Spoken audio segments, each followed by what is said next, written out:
नहीं बादल है, नहीं कोई बारिश का है, ना बिजली कर रहा है। बिजली ऐसा क्यों हुआ महाराज? ये साधु अंशी है, क्योंकि संत का अंत परमात्मा भी नहीं पा सके। इसको मस्तक में मणि चल रहे महाराज। धौलागिर बंगाल में आपका मणि का कमी है। इन साधुओं की परमंडल फोड़ दीजिए और गंगा लाभ कर दीजिए इस समय, क्योंकि सुबह हो चुका है। रातों रात में गंगा फंसा दे। दुनिया वालों सुनेंगे, देखेंगे, जानेंगे तो कहेंगे कि औरत है मंत्री भैया।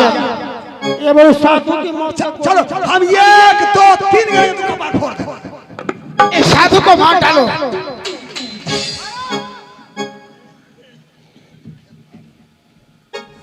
मंत्री चलो तैयार हो। हे ये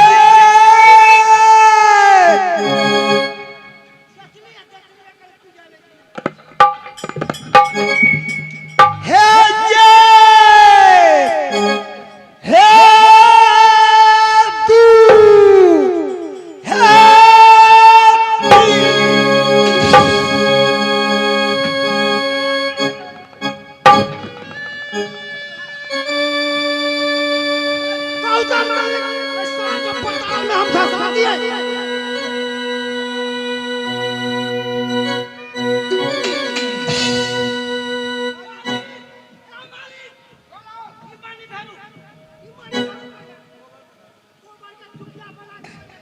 ठीक है, मैं ठेकेदार हूँ लेकर। मंत्री रे ऐसा करो, लोग जनता देख लेंगे, शिकायत होगा। इसको जल्दी उठाओ और रातों रात गंगा में फंसा दो।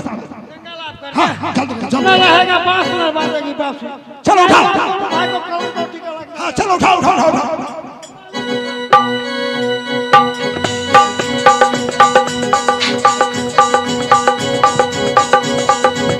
राम नाम संत है, राम नाम संत है।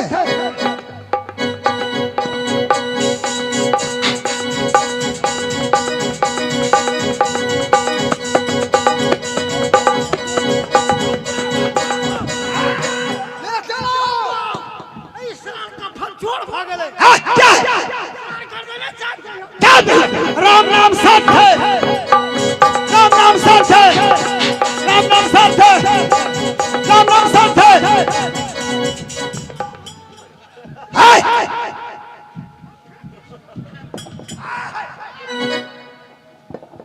क्या तुमको करना चाहता है? अल्लाह अल्लाह हमारा कत्तेगा। राम नाम सत्य जियत में तो वो है चला, मरलो में सारी को पंचोर हो गए। राम नाम सत्य है, राम नाम सत्य है। रखो रखो यार रखो।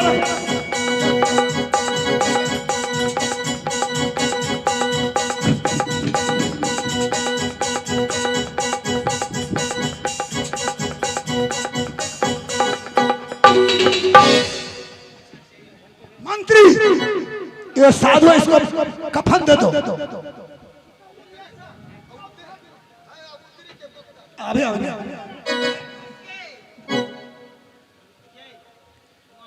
मंत्री मंत्री ऐसा करो, अब ये लाश यहाँ है ना, 15 दिन को यहाँ रहना पड़ेगा। का है? हाँ? कहे रखे लाश हम करता बने। हाँ उतरी लेना पड़ेगा। हम एक उतरी हम ना बाप होबे, हम बाप जिंदा होबे, हम बाप मर के हम उतरी के बाप के उतरी केला दे। हां में हम बाप के उतरी। ऐसा करो नहीं बोल के हां तू भाई जी कोनो भाई करता बन दियो, लेकिन हम तो हिंदू था। सुनो करता नहीं बना, वैसे तुमको 2 लाख रुपया देंगे, लाश के 2-4 दिन रखवाली करो। ये हो सकता है। मंत्री जी ज्यादा देर नहीं लगाओ। भैया बोलता है 2 लाख, हम दे रहा है तुमको 4 लाख। राज को कोई ठिकाना लगाकर रफा दफा बंद कर। लेकिन महाराज हमारे अंग है भूतंशी। हाँ हाँ श्मशान घाट में हम नहीं रहेंगे। तुमको 6 लाख नहीं होगा, तुमको इधर रहना पड़ेगा। तनख्वाह कितना दीजिएगा तब? इस बार तनख्वाह 50,000 मैं तुमको देता हूँ। रोज के? रोज का 50,000 दूंगा। तब तो रह सही है ना? नहीं हम 2 लोग बेटा के मंगा ले। हम चलो ठीक है। रहा रहा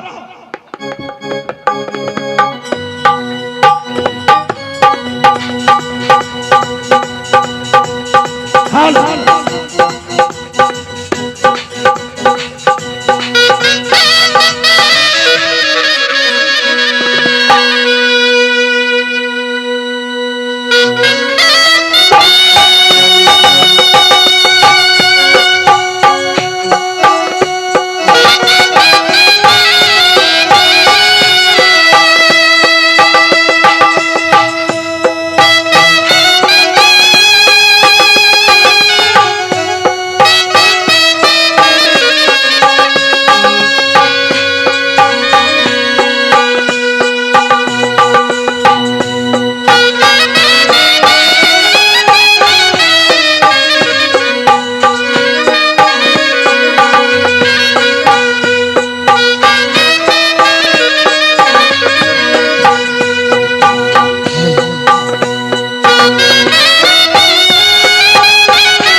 हे भगवान,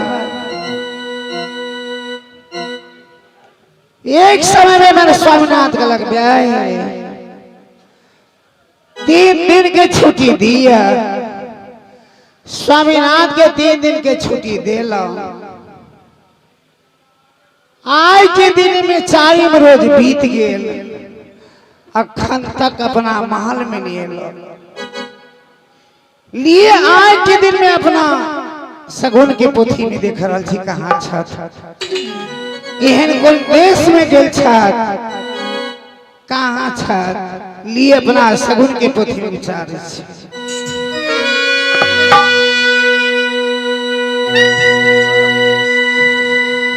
ये पिया के सूरतिया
के कह छो स्वामीनाथ वही रावण के राज में नहीं जाओ बात माना के लिए तैयार नहीं भेल जखने धौलागिरी प्रवेश भेल परम की चंडाल अरब तरफ से मार के गंगा जी में संस्कार दे दिले ही भगवान जाय समय में जिंदा रहे छल ताई समय में मैं बात कहे छल मारे छल आज के दिन में सुन लीजिए हमारे बेटा मारल गए जेहने राजा अरब दरब सिंह मार देलक तेहने हमरो मार का आज के दिन में संस्कार दे भगवान लिए गंगा जी में जा रहे छे मारल लाश माय के इनका दिखा दे ले जाए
नहीं हम तोरा पूछे छियो सास पुतोह में जो झगड़ा भेल हुआ तो गांव में मुखिया नहीं है सरपंच नहीं है यह रानी बैठो की झगड़ा फैसला करे के लिए वार्ड 10 वार्ड सदस्य चुना जाए से 5 साल पर जाय में कि धमाक दवा चलले जाय में कत घर हो केकरा बाप के बेटी छे केकरा साई के बहू छे कैला आले है ए भैया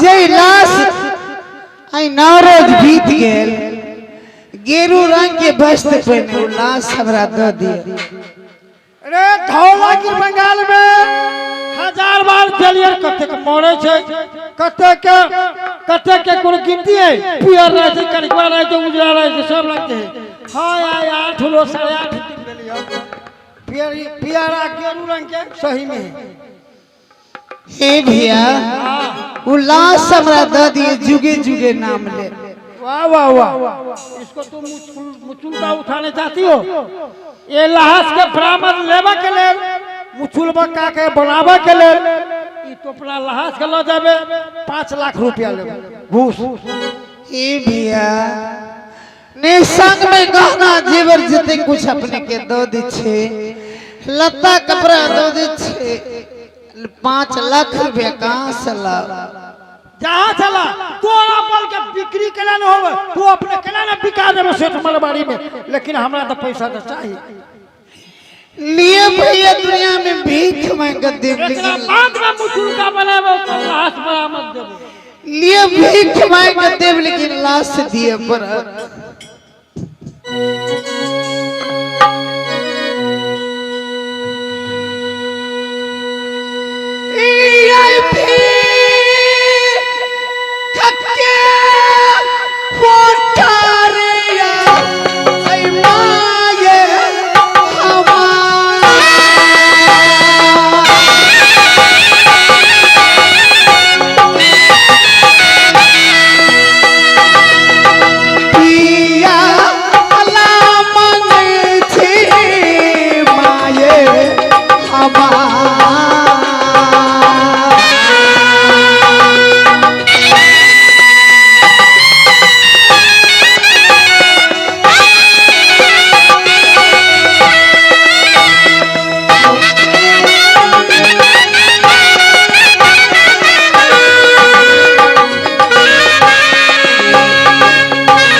भगवान लिए भीख दुख मांग के मंत्री साहब के दौड़ल थे जय देश के मंत्री एते बदमाश राजा कते बदमाश लिए वही मंत्री साहब के भीख मांग के दौड़ल थे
लिए यही समय में इनका कुछ रुपया पैसा दरल छे अब देता कि नहीं देता लिए इनका पैसा दरल छे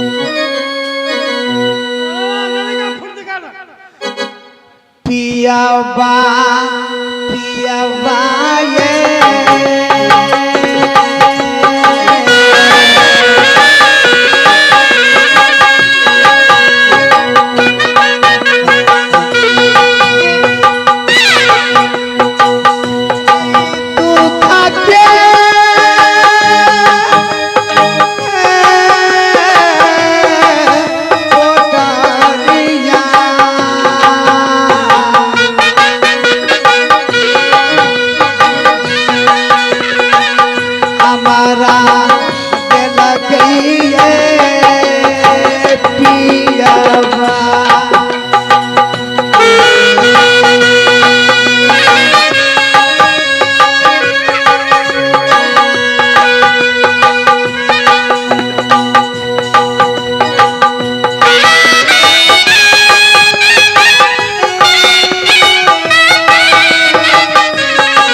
ये बाबू बाबू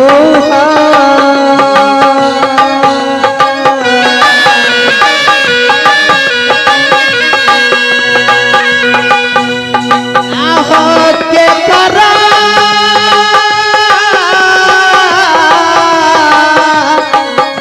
कमाइया